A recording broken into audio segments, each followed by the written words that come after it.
Thank you, guys. So, like Danny mentioned, my name's Jackie, and I'm a youth leader here at Hope. And I am very excited and a little bit terrified to be speaking to you guys today, because usually I'm speaking to kids who are like 14 years old and younger, and speaking to a large crowd of adults is kind of scary.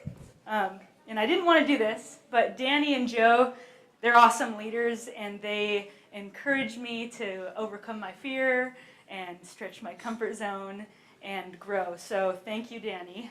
I've given the message here once before, and I had a ton of anxiety leading up to it.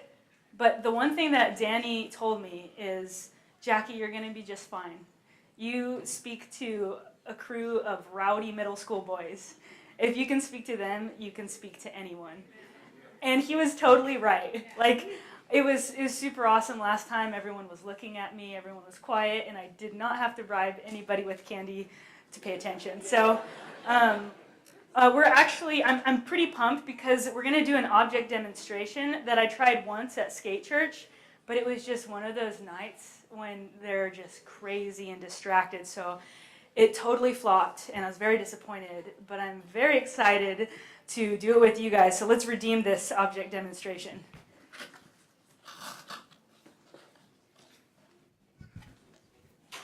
This here is a paper coffee cup. It's the same one that some of you guys had your coffee out of today, and it's not really worth anything. There are billions, maybe even trillions of cups just like this. And if something bad were to happen to it, like if I were to drop it or someone were to step on it or something like that, no one's going to be particularly concerned because it has little value and it's totally replaceable. And when I'm done with this cup, I'm just going to toss it in the trash. So that's the paper cup. Now this here is a ceramic coffee mug. And this is the actual cup that I drink my coffee out of every day when I'm here at the office. And it's pretty sweet. I would say that it has significant value. I looked it up. It cost $14 on Amazon. And I don't know what your financial situation is like, but to me, my dad knows, he's right there. $14 is a lot of money. So if I were to drop that, or if have it stolen or something like that, I would be bummed, but it wouldn't be the end of the world because I could just find another one to replace it. Because there are other ones just like this. Now this is a precious china cup. It's actually a cherished family heirloom. And this was handcrafted with skill and care. It's one of a kind. There's no other one like it in the world. It was created with purpose to be part of a larger china set. And if anything were to happen to this, it would be devastating because this cup here is invaluable and irreplaceable. So the reason why I'm showing you all of these cups is to illustrate the different ways that we see ourselves and our value. I would say that most of us could relate to this mug right here. We know that we have value, and we know that we are loved. And if anything were to happen to us, people would be upset.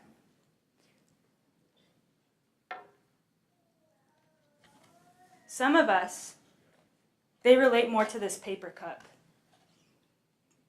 Maybe because of what has been said to them or what has been done to them. They feel like they don't have any worth. And it could even be because of the choices that they themselves have made. Or maybe they're just accustomed to people using them and tossing them aside like they're nothing. But whatever the reason, these people feel like they don't have anything special to offer, that they're unloved or unworthy of love. And if that's you, if that's how you feel about yourself, I just want to say that is a lie. That is not the truth at all. You are so loved. You have so much value, and you have purpose. Because the truth is that each and every single one of us We're all like this precious china cup. We were handcrafted by God himself. You're not an accident. You were actually God's idea. And you have a special purpose. You're one of a kind, irreplaceable, invaluable. It says it right here in the Bible. In Ephesians 2:10, it says, "For we are God's masterpiece. He has created us anew in Christ Jesus, so we can do the good things he planned for us long ago." Just let that sink in for a second. If you have your notes, you can actually write this down. There's some lines for you to take notes. Write down, this is how God sees us. I am deeply loved. And not only are we deeply loved, but we are completely known. He knows everything about us, and he loves us. Write down, my value is immeasurable. And write down, I was created with purpose. It's kind of crazy to think that every one of us, we have a special gift to offer the world, and we are the only ones who can do that. And this concept of how God sees us, it might be difficult for you to accept, or maybe you've never really contemplated it before. And a lot of us who have been around church for a while, we have heard this, and we might say like, oh yeah, I know that. But do you really? Like, do you really know that? At the core of who you are, do you truly believe this to be true? Because if we truly knew this, we wouldn't be so dang insecure. I mean, seriously, think about it. God, the creator of the universe, sees everything that you are, all of your faults and shortcomings and whatever mess that you've made of your life. And he says to you, you are a work of art. I created you with purpose. Your value is immeasurable. You can't even imagine how much I love you. You may be going through life as if you don't have a lot of value, but I created you. I know who you really are. This is who you really are. Isn't that empowering? Just to know that that's who we are. It provides a huge sense of security. But we live in a fallen world, and we've lost sight of this truth. It's one of the reasons, probably the reason why we're so insecure. And we all deal with it to a certain extent. You know, insecurity, not feeling good enough or adequate enough. And so, as a result, we hide ourselves. And we put up this image of who we want the world to know us as. And there's this constant struggle to earn affirmation and be good enough and feel worthy of love. It's kind of like this ladder that we're trying to climb to the top of. And we end up seeking security in all kinds of things, like our accomplishments, whether it's school or work or sports or something like that, or by being popular and the relationships that we have in our lives. Or we seek security in our money or status or power. How's this one? This is something that I think a lot of us can relate to. We seek security and affirmation in what other people have to think of us. Social media. #guilty. Like, some of you guys, I mean, let's just be honest here. I'm a millennial, and what do millennials do? We're on our phones all the time. Like, I use social media a ton, and I use it to document my life. And if I'm going to be honest, when I see that little notification, or like that someone liked my photo or said something really nice about me, I get that little surge of dopamine that makes me feel good. And I secretly, like, when I'm posting stuff on Facebook or Instagram or whatever, like, I want you to know how amazing my life is, because I care about what you think. And so much of us, like, I'm not the only one. Like, a lot of us do that. We find affirmation and try to climb that ladder in what people think about us or what they have to say about us. And some people, they're so desperate to get to the top of that ladder that they feel like the only way to elevate their own status is to push other people down. You guys know what I'm talking about? And we hear about it all the time, like when we hear on the news about a case of a kid getting bullied. You know, at the core of it, it's insecurity. But this issue, it isn't just specific to kids. Like adults, like we have this kind of behavior too. In fact, there's actually an activity that a lot of people around here do where it's culturally acceptable to live in this kind of way. Does anybody here know what I'm talking about? Any guesses? Surfing. Am I right? Or am I right? You guys know, it's true. Like, don't hate me. But I love surfing, but I just hate that the attitude that some people have when they're out in the water, you know? It's like you could have someone who's a perfectly decent human being on dry land, but the moment that they put a wetsuit on, they feel like they have license to be a jerk to other people. In fact, I had this really interesting this experience out in the water one day. And just for some background, I'm not the best surfer. I consider myself a novice. I have this giant blue foam board that just screams, I suck at surfing. So if you see me out there, like, people will see me and be like, but anyway, so I was out there and I was surfing one day and I was going for a wave. But the mistake that I was making is that I was going way too early. And usually when that happens, the wave kind of like picks you up and just drops you and you get annihilated. But lucky for me, there is a guy on one of those stand-up paddle boards, and he sees me going for this wave, and he yells to me. He said, "Hey, slow down. Okay, go now, paddle." And so I ended up paddling into this wave, and it was like the best wave that I had all evening. And I paddled back out there. I was like, "Thanks, man. Thanks for the help." And he's like, he just affirmed me. He was like, "Dude, that was such a rad wave." And, you know, he made me feel really good, you know? And, but then it got kind of weird because then he started going for a wave. And so he's going for the wave, and then another surfer who's like me is a novice, he kind of like got in his way a little bit, and it totally threw off the stand-up paddleboard guy. So he like kind of almost falls down a little bit. And I think he might have felt a little embarrassed because like he just like lost his balance. And he gets so mad, and he just starts chewing this guy out. The surfer, he was like, "What are you doing? You don't know what the F you're doing. You kook, you don't belong here." And like, I'm kind of sensitive to this kind of thing, so I was horrified because here we are, me and this other surfer, like we're kind of in the same boat. We're both beginners, and the same guy who just made me feel really great about myself turns around and treats this guy like a piece of garbage.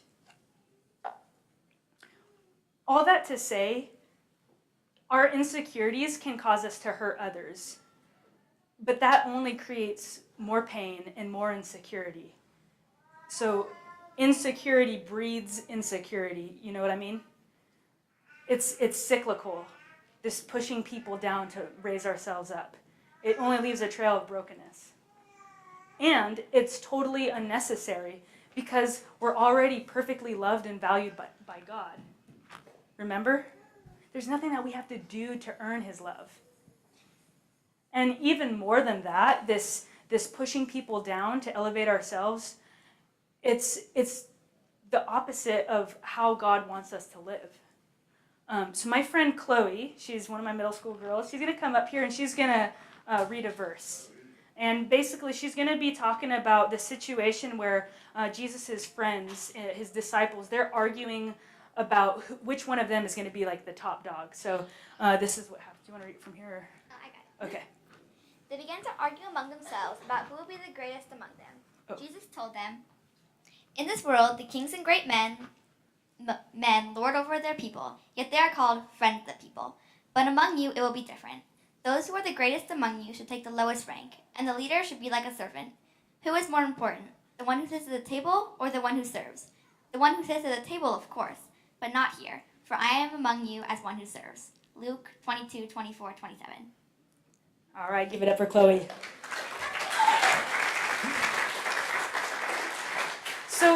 So here you have Jesus is pointing out how the kings and the rulers of that day, they would use their power to oppress the people to elevate their own position, so to speak. But not here, he says. With us, it's different.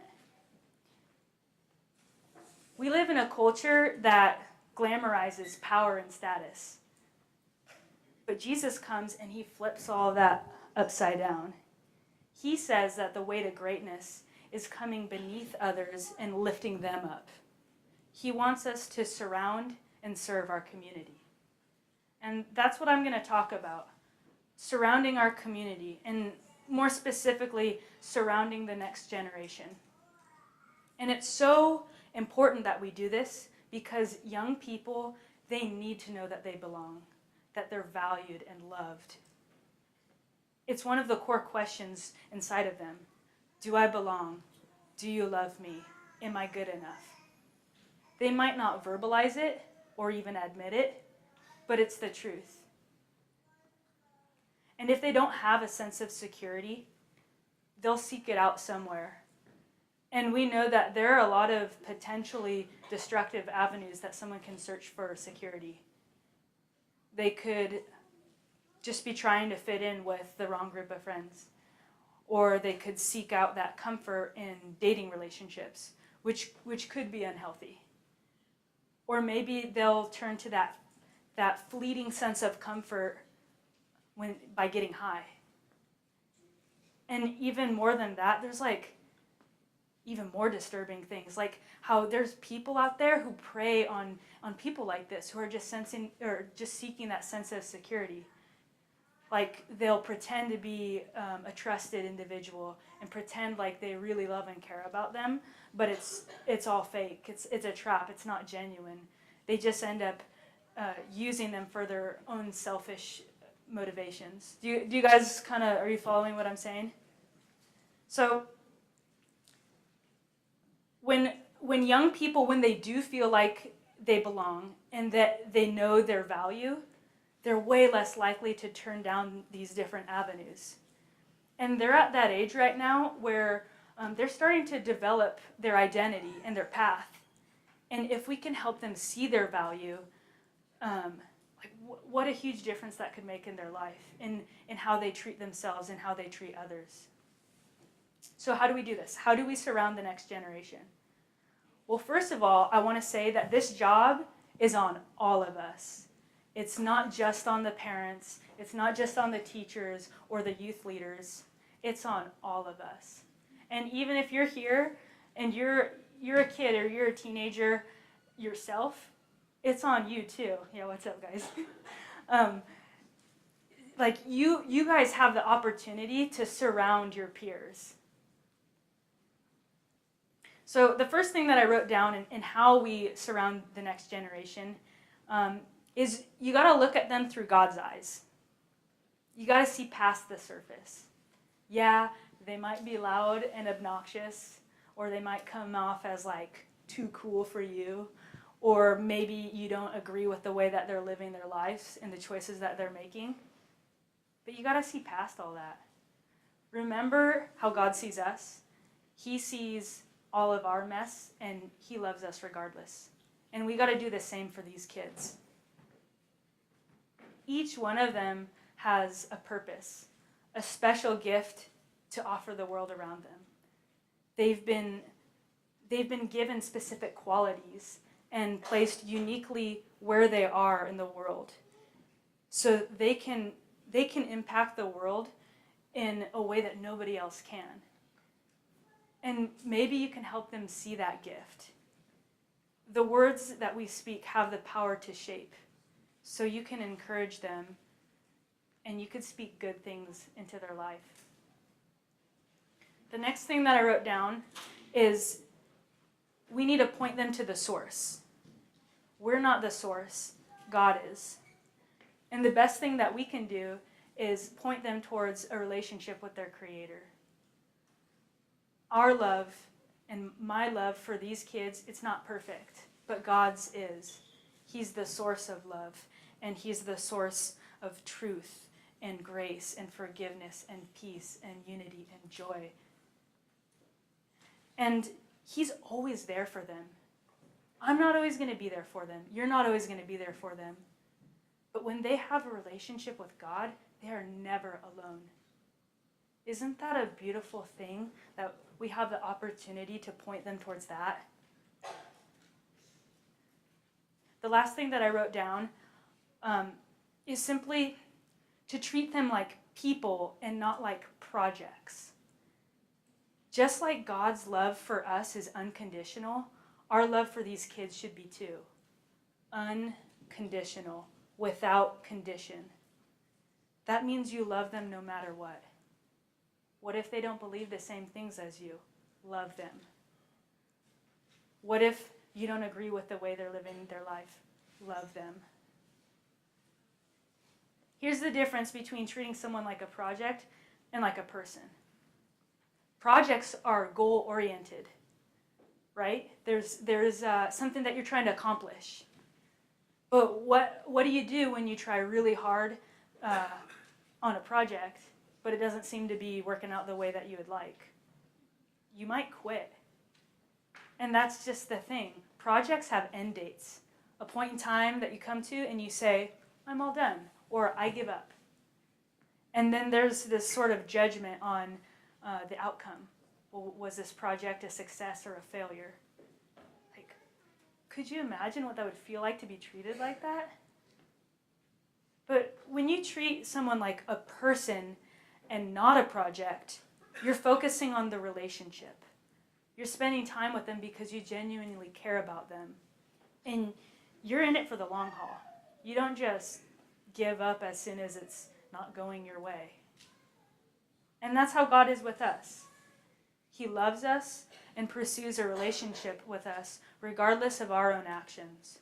He doesn't just quit when we stop being good. Now, this concept, this sort of a contrast between project versus person or people, it's really the same contrast as religion versus relationship. And I know that it's confusing, but let me try to explain that. So religion is based on our actions. Do good, be good, and God will love you. One thing that Danny says, the 3 B's of religion, it's behave, believe, belong. If you behave the right way and you believe the right things, then you will belong. But that's totally backwards. That's not how it's supposed to be. Following Jesus isn't a religion. It's a relationship. You already belong. And in that belonging, the things that you believe about God may start to change. And the more your eyes are open to God and His love for us, the more your behavior might start to change also. You'll probably desire to more so to live out that purpose that He's created us for. And that's how lives are changed. I think a lot of people, they turn away from Christianity because they have a skewed perception of what it actually is. They don't realize that it's a relationship. Instead, they only see it as a religion, a list of do's and don'ts, rights and wrongs. And I've spoken to people with this perception, and they say things like, oh, church and Christianity, that's for people like you, Jackie. That's for good people. Or my one friend, he told me, I didn't think God cared about people like me. Or you might be thinking, like, aren't Christians supposed to be against people like me? No. Like, really? Who told you that? And who told them that? Certainly not Jesus. I'll tell you that right now. Because remember how He sees you? Can you go back to slide 10? You are deeply loved. Your value is immeasurable, and you have a purpose. So my challenge for you is this. If this is new to you, or if you have trouble accepting this, I just want you to contemplate it. And if you don't even believe in God, just ask Him, are you there? Are you real? Is this really how you see me? And continue to seek and be open. And I also want to say, if that's you, I am so stoked that you're here. And I hope you feel welcome and accepted. And you're always welcome back. Now, for those of you who already believe this to be true, my challenge to you is to meditate on it. Remind yourself of this as you're going about your life. And think to yourself, am I living in a way where I'm really valuing myself? And am I valuing other people? And ask God to give you his eyes to see people and his heart to love people. Because there may be someone in your life that they don't know their worth. They don't know their love and their value. And you can be the one to show them. Thank you guys so much for listening. It really is an honor to be able to speak with you.